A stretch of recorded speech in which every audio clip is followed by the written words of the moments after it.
Hey, Juice Box crew, your girl G here. Welcome back to my channel. Just wanted to come and finally talk to you guys about Married to Medicine Part 3. I wanted to do this on camera, but y'all, your girl is praying to be answering. I finally get my hair done and it's not fully done quite yet. So yeah, y'all just got to see the big reveal, when I pop up on camera for the Beverly Hills Part 2 reunion, okay? But Married to Medicine is finally over. I'm so glad, y'all. I ain't even gonna lie. So let's go ahead and get into it because there's definitely clearly some issues still going on with Simone and Quad. But before we get into that, if you haven't already, y'all make sure to drop a like in the collection plate, okay? Look, just come over here and look, I ain't holding you hostage. Close the doors. Close the doors. Okay, go ahead and drop a like in the collection plate before I close the doors on your ass, all right? Let's go ahead and get into Married to Medicine. So y'all, we pick up where we left off. We got these two hyenas yelling at each other. Quad then called Simone stupid app, and then Simone called her one back. Quad said F you, and Simone said F you sideways back. So yeah, these two girls is screaming, I was there for you. How you say I been like you gave us your ass to kiss when I was there with you, helping you look for your dad, and that made Simone even more mad. So now I think it's Heavenly and Jackie are like pulling Simone out of the room as she's literally losing her voice. And so Quad at this point is literally like, Simone, what have I done to you? And all Simone can keep saying is, you gave us your ass to kiss. And it's like, we understand, yes, at one point was Quad big-headed, but like since that moment, we need to really just like get into what Quad has done, but really protect herself from people who really didn't deserve anything to know inside of her life. Like, but we'll get into that a little bit later. But nonetheless, y'all see how Jackie shits Sweet Tea when she tried to come in and get her little, I don't know if she was trying to have a moment or she felt like because Simone was going at it with Quad, maybe, she felt like she was going to work her way in on that little crack. But literally the minute Sweet Tea got to talking about, I think I should or something like that, Jackie said no. She was like, give us a minute, just give us a minute. Every time Sweet Tea tried to talk one time and Jackie was like, no. I was like, Polo Sweet Tea, they didn't written you off. It's so bad. But Simone basically is like, she keeps wanting to talk about moments, where were you without the cameras? And it's like, I love how a lot of the times y'all be like, where was Quad without the cameras? But the same could really be said for y'all. Y'all not reaching out to Quad. Jackie, you not reaching out to Quad.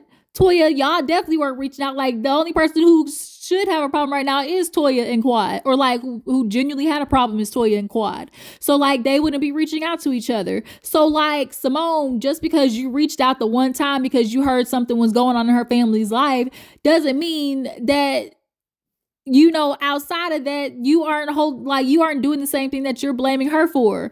And so since y'all don't talk, why would you expect her to why would y'all expect Quad to tell y'all about King when y'all literally just tried to vote her off Gilligan's Island? But nonetheless, Quad is in there just like, I didn't want to do this. Like, I don't, want to, Mimi's, of course, and they're playing Dr. Phil.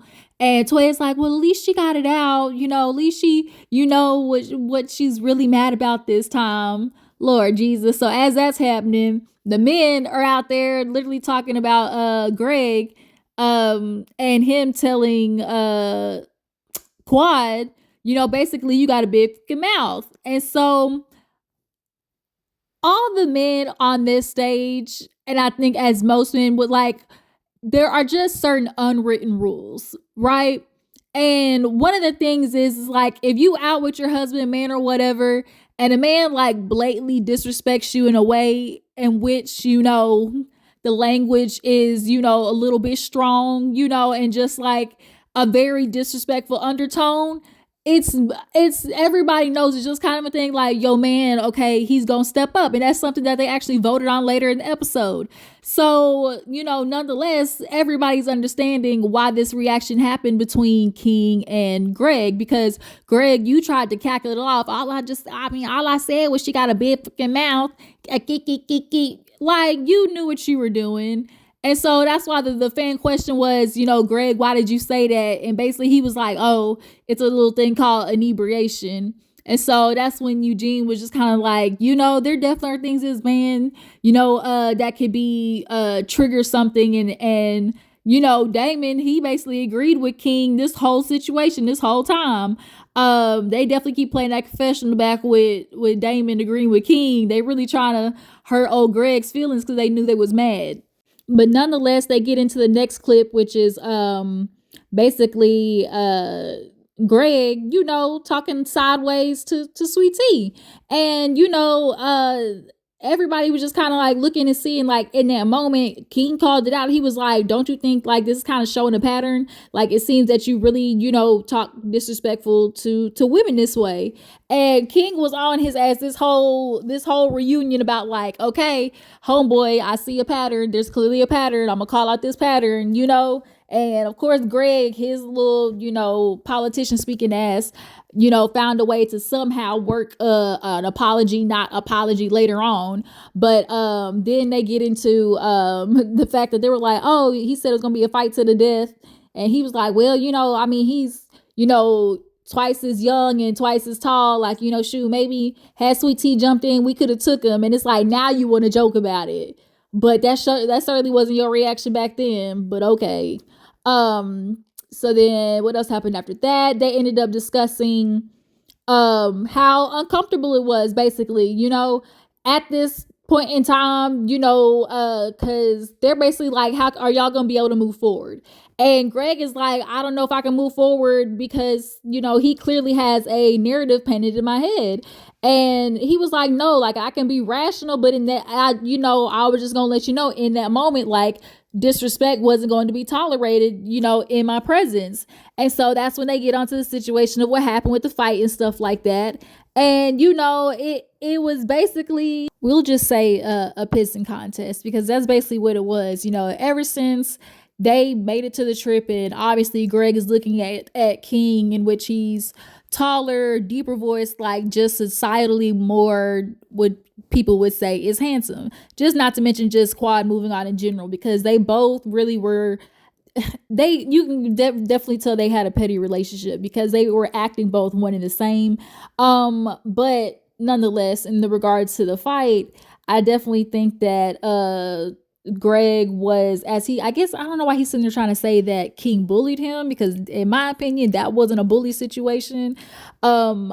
It was just a concoction of just how the whole evening was tense. Everybody drinking, and I know as Gregg's going to call it, as going to be his excuse for what he said. But I don't know, y'all drop down in the comments and tell me, do you feel like this was a situation of, as King said it, well, I was just sticking up for Quad?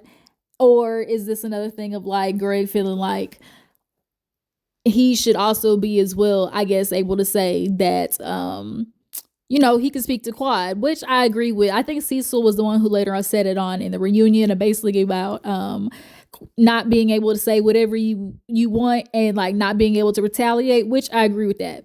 Just, it's one thing, obviously men and women can speak in confrontation, but rules are just in just basic context of like how you treat people, man or a woman, and nobody should be like disrespectful in those regards. But yeah, Gregg and King in this whole situation, like the men definitely saw that this was an uncomfortable situation, and Eugene, gets asked about it, and he was like, look, I understand, like, it's weird, you're in this place and you got this man over here, shirt open, chest out, like it's the 90s, and you over here with Sweet Tea, and we all know, like, and which is the reason why he got Sweet Tea, came to the show. It definitely was like, I guess he wanted to run back and show Quad up, and it was like, but Quad, came, I guess we can call it prepared, like, but now they're asking Gregg to apologize to Quad, and he's basically feeling like, why should I have to apologize if she ain't apologized to me? And Eugene was like, there just comes a time, certainly, where as a man, you just kind of, take the lead and charge on being the more mature mature one. And they basically was like, when somebody go low, you go high, which is, the irony, because in situations like this, we're always like, the idea is like, oh, well, the man is in charge, he's a leader. And then, they call women emotional. And then it's like the men are supposed to be the logical ones that can take charge and like be of sound mind in these situations. And that's just not true. Like in situations, men handle their stuff just as emotional as women. And you obviously see in this point, between Gregg and Quad.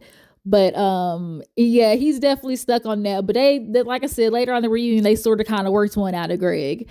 But he was like, well, what killed me was like, after Eugene was like, yeah, I'd be uncomfortable too, like nobody want their ex there. And he was like, well, it wasn't that I was uncomfortable, it was just the things that she was saying, and the men just were kind of like, okay, Gregg, like, all right, like clearly, obviously there was something, especially just us as viewers, we're not seeing the whole trip. So there had to have been things going on even outside of, what they showed us, that the men really kind of felt like they could feel that energy just, coming up off Gregg. Because as a viewer, you could see it. There was just like an uncomfortable, anxious energy of just like, it's, as you say, like little man syndrome. Like it's a thing, y'all. Little man syndrome is a thing. Okay.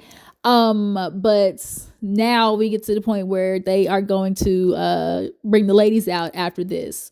So they feel, the guys, because they are getting up off the couch, and they go basically fill them in on how Simone and Quad was screaming. Okay, y'all, they was yelling at each other. That was a good old banshee fight. And so the men was like, what? Like they got into another fight? And Cecil, he just like, I did 11 years in and y'all still acting this way. Yes, absolutely, Cecil.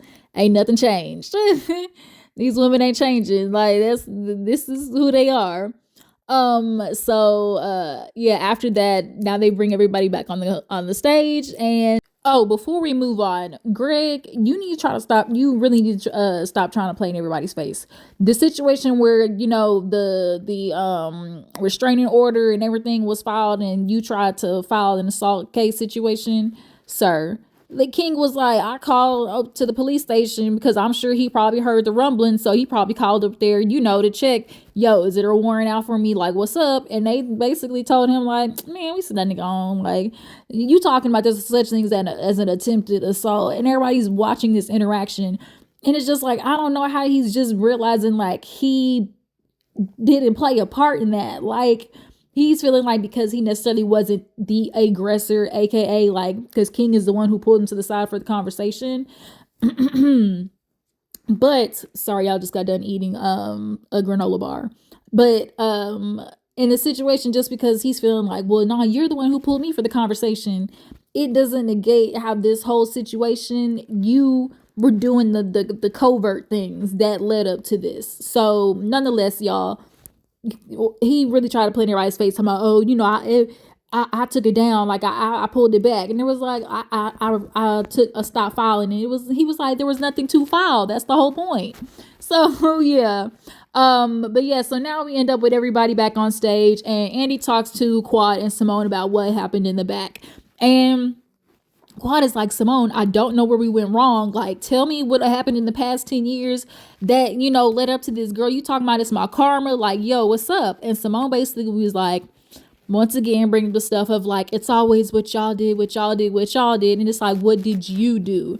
And it's like, yes, Quad is not innocent. Quad has had her time in, staying away from you ladies. But like, Simone, I'm glad she finally apologized and saying like addressing like the part that you played in her rough year, or the fact that y'all weren't like, you not friends with, you don't like Quad. Simone, I think, just doesn't want to admit to herself that she doesn't like Quad. Whatever it is about her, it pisses her off, that energy.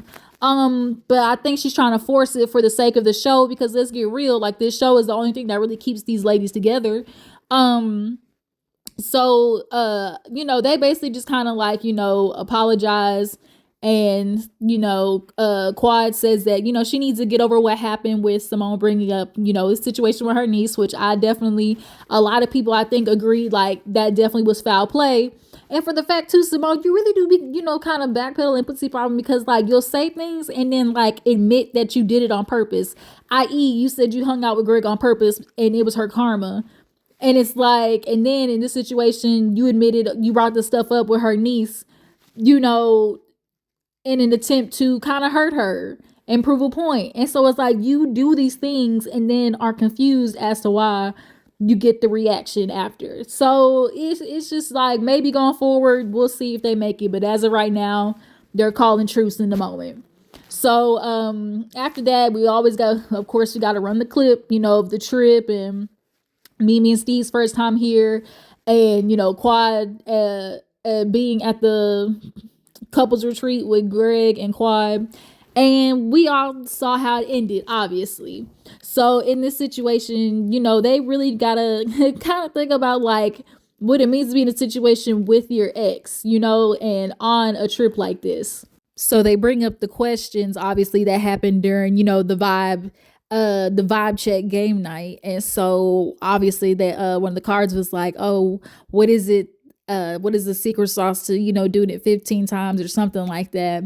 And she was like, just happiness, feeling appreciated, supported. And if you have noticed, boy, let me tell you, anytime Quad speaks about King, the way Gregg and Sweet Tea have like a stank face, they can't hide it.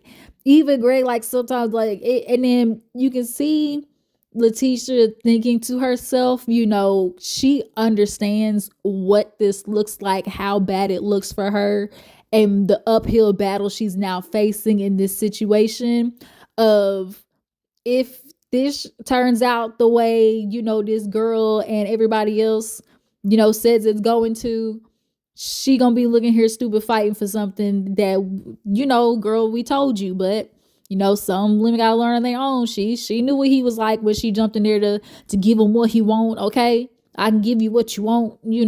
So I guess, that's why you're going to keep running around here with this stank face as long as you want to stay on the show. Y'all are going to be around her talking about her man.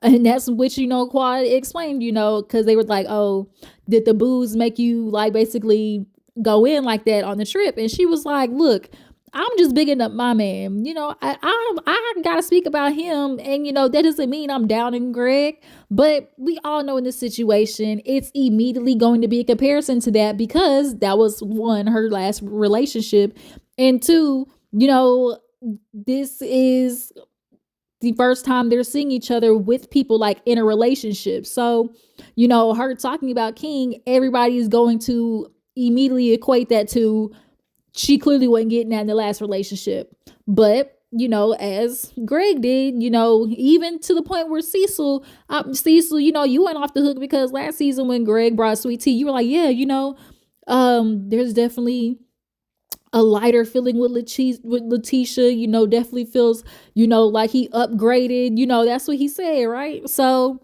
in this situation, they both had their moments of petty against each other because we're not going to say that Quad is just completely innocent in the way of her. Shoot, he make me proud to throw it back 15 times a night, like he just make me want to throw it back, like those type of things. We obviously know that's going to, get at somebody or just, be kind of just like a thing that'll be kind of like, just a little pinch to the side. But at the end of the day, how you handle it is what it's really about. And Gregg, you had this response in which now they're asking you to apologize for, and y'all, he gave this weak ass apology of like, oh, I was just in a situation that's not typical, so I wasn't in my usual, emotional state. So because I acted out of my norm, I will apologize for that. Like it wasn't an apology. Like, let's be real. That man cannot stand Quad. The fact that they end up later on bringing up their divorce once again and how he felt like he didn't get nothing. Like Gregg is so resentful of Quad for the fact that she actually left and then bossed up on that ass. Like and a part of him getting Quad was him getting a woman that was completely there for the looks and, out of his league, we would say, just looking at them, and Gregg knew that. And so he thought his money was just going to convince her to stay. But Quad had her own. And it pisses him off that, like, she moved on, got into this nice house by herself, now she's dating this dude, they show, quiet girl, you got a Rolls Royce, how the heck you get that? And then you paying over there to Gregg and Tisha's face, it's just, as much as they're trying to hide it, act unbothered, very much bothered. It's giving very much bothered. So yeah, it's just like this. How they decide going forward on, in the next season is what it's really going to be about. This really is simply just a question of, is Sweet Tea and Gregg coming back? That's really all this is. Nonetheless, after them addressing, the fact that Quad and after addressing the fact that Quad is gonna big up her man and that don't got nothing to do with you, Gregg, he really tried to lean into this fact of like him being insulted, like Quad was trying to insult him. Quad has to reiterate, like, I can't be thinking about this man's feelings. Like, it's going to be an uncomfortable position going forward, since you wanted to be around this group so bad. When they are talking about their relationship, that means you're going to have to hear about it. And the fact that if you keep relating it immediately back to you in any conversation, that means clearly that you're still holding on to a lot of stuff from this relationship, which we obviously very much know. Because Gregg then must be, because they were like, how are you saying that that's what I was doing? And he was like, well, you were insulting me. And they were like, we didn't even bring you up. Like, the only reason you got brought up specifically is because of what Sweet Tea said, because he was like, well, no, because you wanted to talk about like, oh, well, you left me. And she was like, I did. Like, Gregg, you need to ask yourself, why does the truth bother you so much? Why did it bother you so much for Quad to say that she left you? Because that is the truth. She filed for divorce. She was the one who initiated it. Why does that bother you? Y'all didn't have a good relationship. So, and everybody else knows that and saw what the type of relationship it was. So why are we not supposed to address the fact that that's how the order went? That she wanted to get away from you. Because I know you told Sweet Tea that, oh, he wanted it too. He wanted it too. And girl, Sweet Tea, you just fighting up just polo tink tink. Just fighting for a lost cause. Cause everything that he's mad about Quad with, he's finna take out on you. Sorry, Sweet Tea, but that's just the truth. He finna do everything that he couldn't do with Quad, he's gonna make sure he do with you.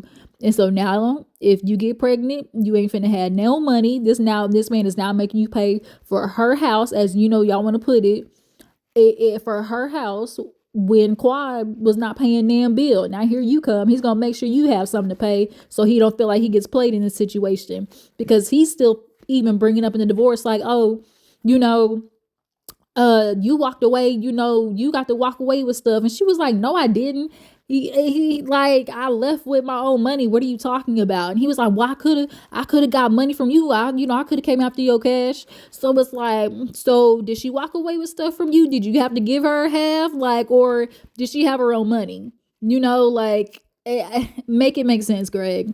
So after that, they all get into basically the unwritten rule of, basically kind of being disrespectful towards a woman in front of their man. Like, everybody knows, most people who grew up in that type of environment, or just with that, just a little bit of baseline of, just common sense and, just principalities, you disrespect a woman, but if you disrespect a woman in front of her man, like, it's just is what it is.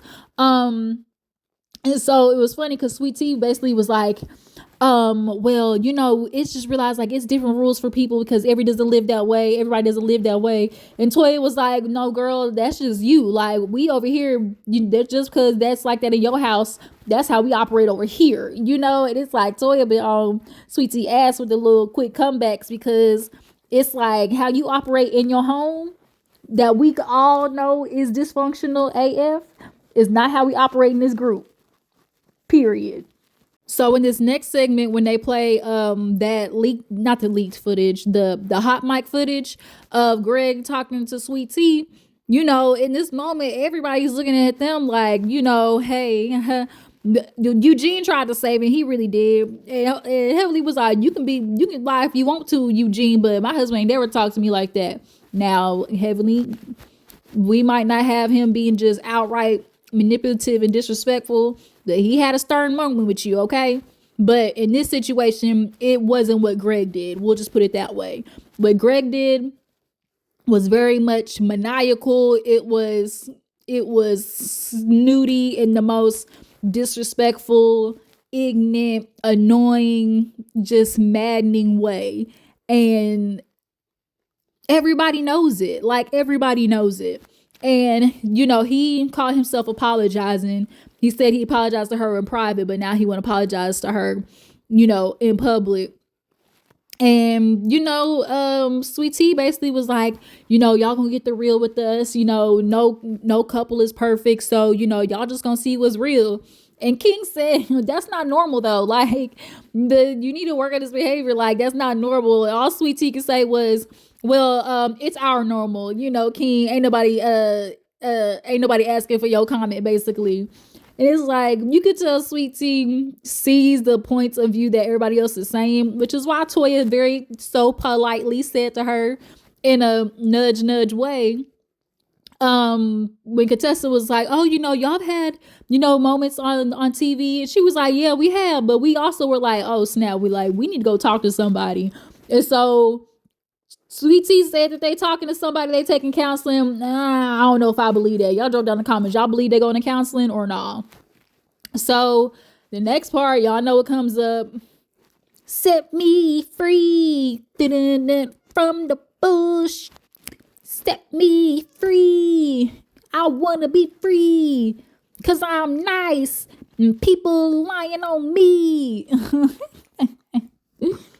If the four of them continue going forward, this is going to be hella interesting.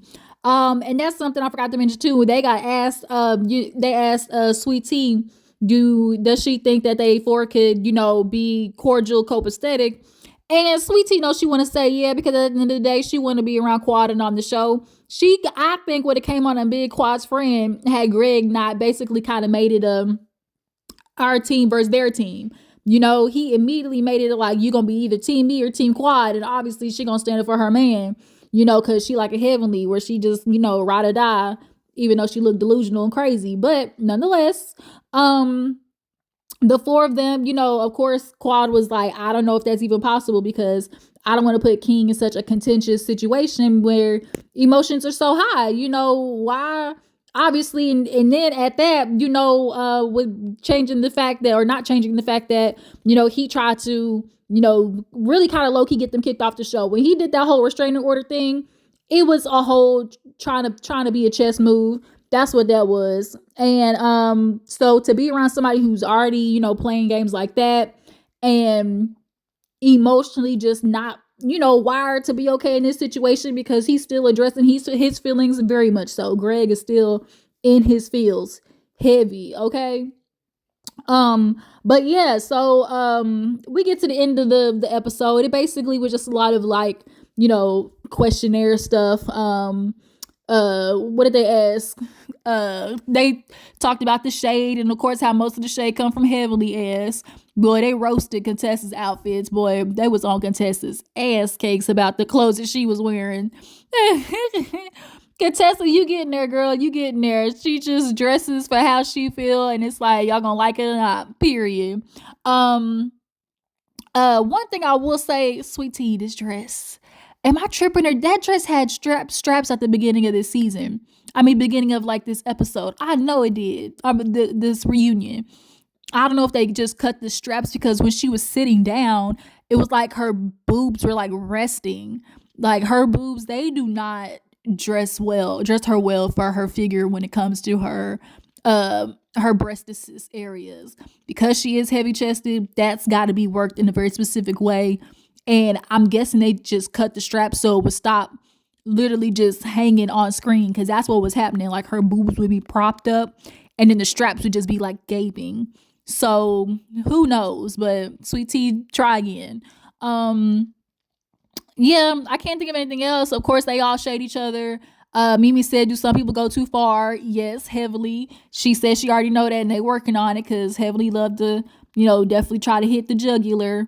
I don't really think I'm missing anything else important. Just everybody, giving these fake, I guess you can call them these fake compliments or whatever.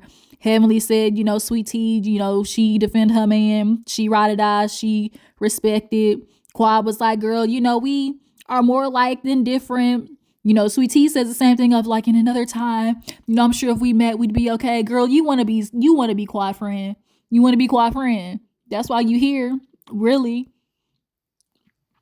Um, and one thing I'm gonna say, Jackie needs to go. Jackie, Simone, it's time for y'all to go. Replace them hoes. All Simone's story is taking care of 3 grown ass men. Jackie over there ain't getting none with a goddamn Curtis big tree kneecap ass. And then yeah, like Jackie's been having a sweet easy ride, and that's probably one thing that also Simone hates, the fact that as much as she hates Quad, she needs her on the show so everybody ain't got to keep digging into their storylines. But yeah, y'all drop down in the comments, let me know.